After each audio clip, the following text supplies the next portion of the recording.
अस्सलाम वालेकुम। Spectroscopy topic तरह से है और class second year FSc second year topic आज हमारा है यूवी विजिबल स्पेक्ट्रोस्कोपी। इससे पहले आप आईआर पढ़ चुके हैं। आप लोगों ने पढ़ा था कि हमारे पास तीन regions ultraviolet region, visible region और इसके बाद आपने आईआर रीजन पढ़ा था। ठीक है, इसका वेवलेंथ सबसे ज़्यादा था। इन दोनों का वेवलेंथ कितना है अब ये बताने वाला हो। ये इसका वेवलेंथ सबसे ज़्यादा था, तो जब वेवलेंथ इसका ज़्यादा था तो इसका फ्रीक्वेंसी कम से कम था। जब इसका फ्रीक्वेंसी कम है तो इसका एनर्जी कम था, और जब इसका एनर्जी कम था इसका वेव नंबर भी कम था, और लेकिन इसका वेवलेंथ ज़्यादा था। इन दोनों का अब ये रीजन्स देखो, इन दोनों रीजन्स का वेवलेंथ छोटा होता है। जब वेवलेंथ छोटा होता है तो इसका फ्रीक्वेंसी ज़्यादा होगी, और जब फ्रीक्वेंसी इसका ज़्यादा है तो इसका एनर्जी भी ज़्यादा है। अब क्या होने वाला है, कोई मैटर आपने लिया था, उस वक्त अगर आप लोगों को याद है तो आपने किसी कंपाउंड को आईआर स्पेक्ट्रोस्कोपी में आप लोगों ने कहा था कि वहाँ पर क्या हो जाता है, वहाँ पर कुछ नहीं हो जाता है, वहाँ पर जस्ट ट्रांजिशन हो जाता है। मॉलिक्यूल में एटम जो होते हैं वो ट्रांजिशन करता है, वो जो बेंडिंग ट्रांजिशन और फिर स्ट्रेचिंग वो एट्सेट्रा, ये आप लोगों ने पढ़ा था। ठीक है, लेकिन अब जो उनकी एनर्जी ज़्यादा है, इस रीजन का वेवलेंथ कितना होता है, 200 से लेकर 200 नैनोमीटर से लेकर 800 नैनोमीटर तक होता है। याद रखो, विजिबल रीजन का कितना होता है, 200 से लेकर 400 तक। ये जो रीजन है ये विजिबल का है, ये विजिबल रीजन है, और 400 से लेकर 800 तक ये जो रीजन है ये हमारे पास है यूवी रीजन। ठीक है, अब क्या है, जब इसका वेवलेंथ कम है, ये तो 800 से ऊपर 4000 तक था ना। अब जब ये इतना है, जब इसका वेवलेंथ कम है तो इसका एनर्जी ज़्यादा होगी, और जब एनर्जी ज़्यादा है तो क्या करेगा, ये इलेक्ट्रॉनिक एक्साइटमेंट कर देता है। अब मैंने लिखा है, देखो, the interaction of EMR, electromagnetic radiation with matter. कोई मैटर पड़ा है, आप समझने की थोड़ा सा कोशिश करो। ये हमारे पास कोई मैटर है, electromagnetic radiation, let for example ये सन है, यहाँ से मैंने क्या कहा कि इलेक्ट्रोमैग्नेटिक रेडिएशन का इंटरेक्शन हुआ कहाँ पर, इस मैटर के साथ हुआ।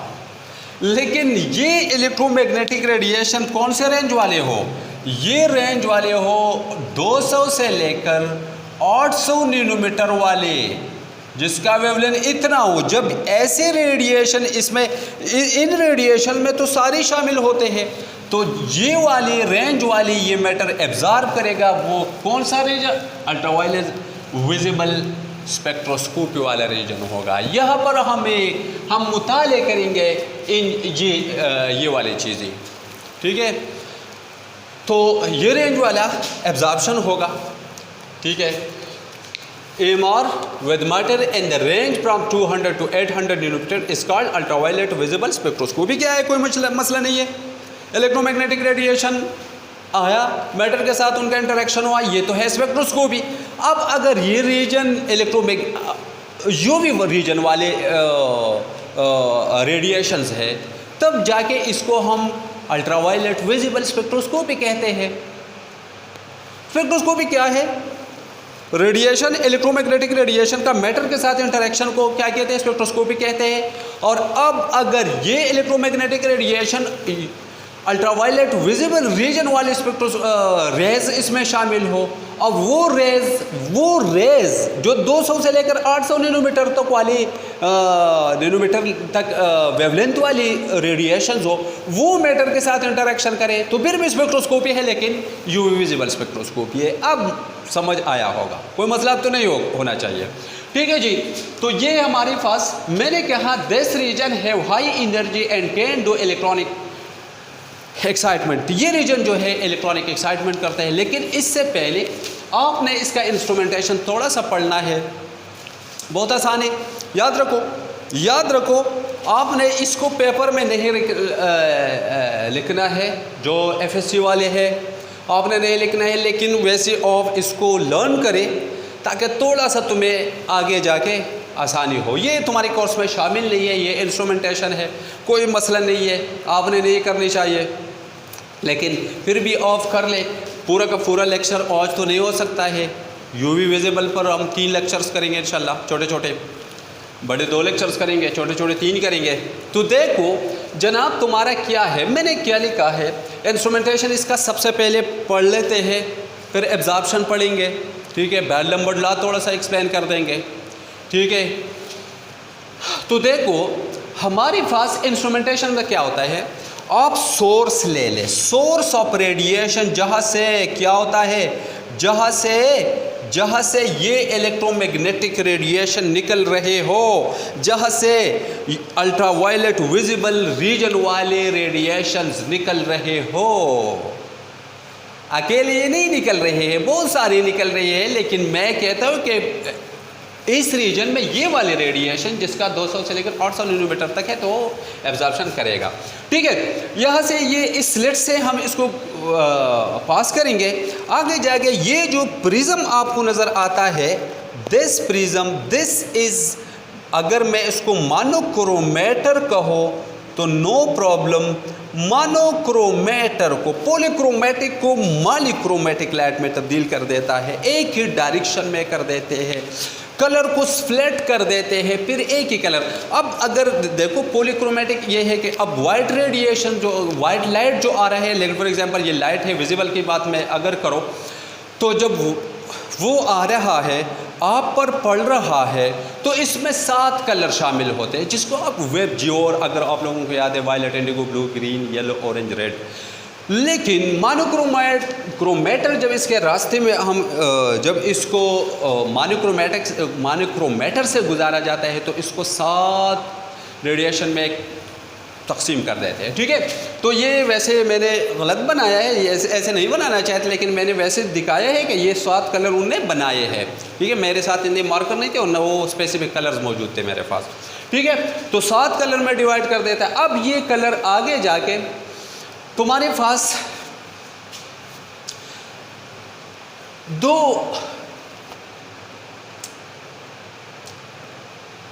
चॉपर है, एक को हम ब्लैंक रख देते हैं, ये स्प्लिटर, यहाँ पर ये जो चीज़ पड़ा होता है इसको हम कहते हैं स्प्लिटर। ये स्प्लिटिंग करेगा, क्या स्प्लिट करेगा, रेडिएशन को स्प्लिट करेगा। ये इनकमिंग रेडिएशन एक इस साइड पर आया और एक इस साइड पर, ये आप सिंगल स्लिट वाले आप ले सकते हैं।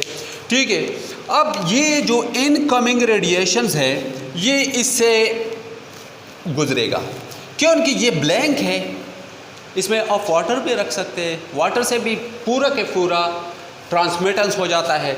ये जो रेडिएशंस है ये मैंने जाहिर किया, ये जो इनकमिंग रेडिएशन, सबसे पहले अगेन से थोड़ा सा पढ़े, source of radiation slit 1 monochromator, slit 2 splitter, chopper 1, chopper 2।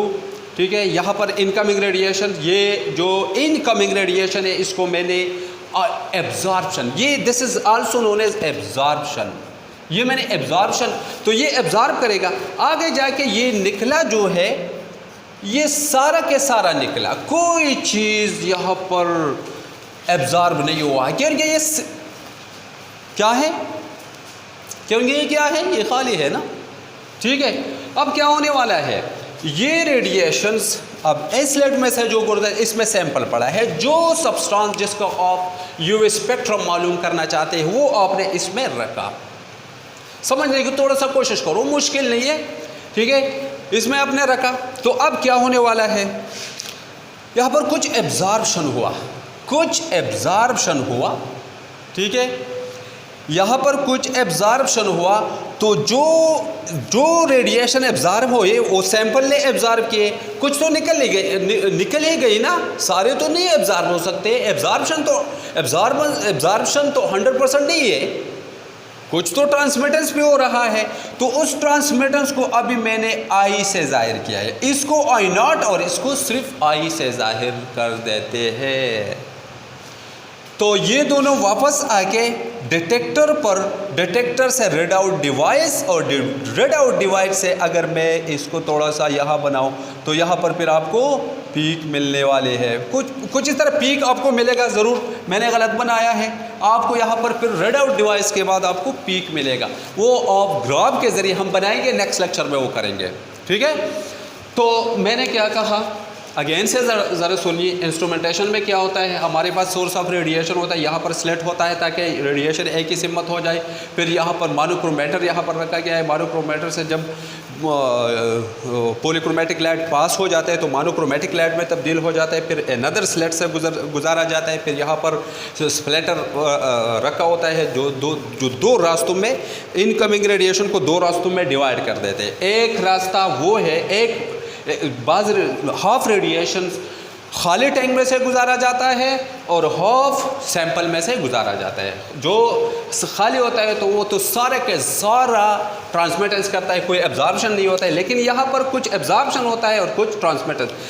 अब देखो यहाँ पर जो आ रहे थे शुआई, इनकमिंग रेडिएशन और आउटगोइंग रेडिएशन दोनों आई नॉट है, कोई एब्जॉर्प्शन नहीं हुआ। लेकिन यहाँ पर आई नॉट एंड यहाँ पर आई, इसका मतलब ये है कि यहाँ पर कुछ शुआई एब्जॉर्ब हो चुके हैं, बाकी जो निकले वो डिटेक्टर रेड आउट डिवाइस पर आपको क्या मिलेगा, पीक मिलेगा। लेकिन पीक हमने कंप्यूटर के मदद से बनाना है, तो नेक्स्ट में करेंगे, ठीक है।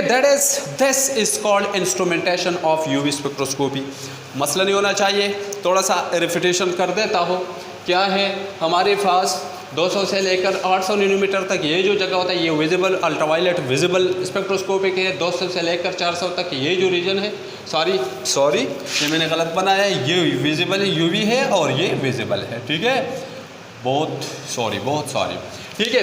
अब क्या होने वाला है, जब इलेक्ट्रोमैग्नेटिक रेडिएशन आके इस रेंज वाला किसी मैटर के साथ इंटरेक्शन करता है तो वो इसको एब्जॉर्ब कर देता है। This then be called UV spectroscopy और अल्ट्रावायलेट विजिबल स्पेक्ट्रोस्कोपी। इसका इंस्ट्रूमेंटेशन मैंने पढ़ा। अब देखो ट्रांसमिटेंस एंड एब्जॉर्बेंस हम बात करेंगे आगे जाके। पीक अगेन से हम लेंगे ट्रांसमिटेंस पे। आपने बहुत कुछ पढ़ना है, अभी यूवी में बहुत कुछ हमने पढ़ना है। आपने ये फॉर्मूला अप्लाई करना है ट्रांसमिटेंस के लिए, जो यहाँ पर आपको अगर नज़र आता है। तो ट्रांसमिटेंस में क्या लिख देता हो, ट्रांसमिटेंस के लिए मैंने लिखा है I/I0। ये ट्रांसमिटेंस था, ठीक है। और ये ट्रांसमिटेड रेडिएशंस है और ये इनकमिंग रेडिएशंस है, इन दोनों का रेशो। और अगर आप एब्जॉर्बेंस करेंगे, लेकिन आप लोगों के कोर्स में तो ये है नहीं, अगर आप पीक एब्जॉर्बर्स पर लेंगे तो फिर ऑफ I0 को ऊपर लिखेंगे और आई को नीचे, ट्रांसमिटेंस को नीचे लिखेंगे और ट्रांसमिटेंस लाइट को नीचे लिखेंगे और जो रेडिएशन को नीचे लिखेंगे और जो इनकमिंग रेडिएशन है वो आप ऊपर लिखेंगे। इलेक्ट्रोमैग्नेटिक रेडिएशन आए, मैटर के साथ इंटरेक्शन हुआ। अब ये रेडिएशन कौन से रीजन वाले हैं, 200 से लेकर 800 नैनोमीटर तक है। तो ये कौन सा स्पेक्ट्रोस्कोपी है, अब यूवी विजिबल स्पेक्ट्रोस्कोपी है। तो ये एब्जॉर्प्शन डिफेंड करतेगा। अब हम बेड लैम्बर्ट लॉ को फॉलो करके हम रखेंगे। बेड क्या कहता है, बेड लैम्बर्ट लॉ कहता है कि किसी इलेक्ट्रोमैग्नेटिक रेडिएशन का यूवी विजिबल रीजन में एब्जॉर्प्शन डायरेक्टली प्रोपोर्शनल होता है concentration of the sample solution concentration of the sample solution. अगर ज़्यादा कंसंट्रेटेड है तो ज़्यादा एब्जॉर्प्शन होगा, लेस कंसंट्रेटेड है तो लेस एब्जॉर्बेंस होगा। ठीक है।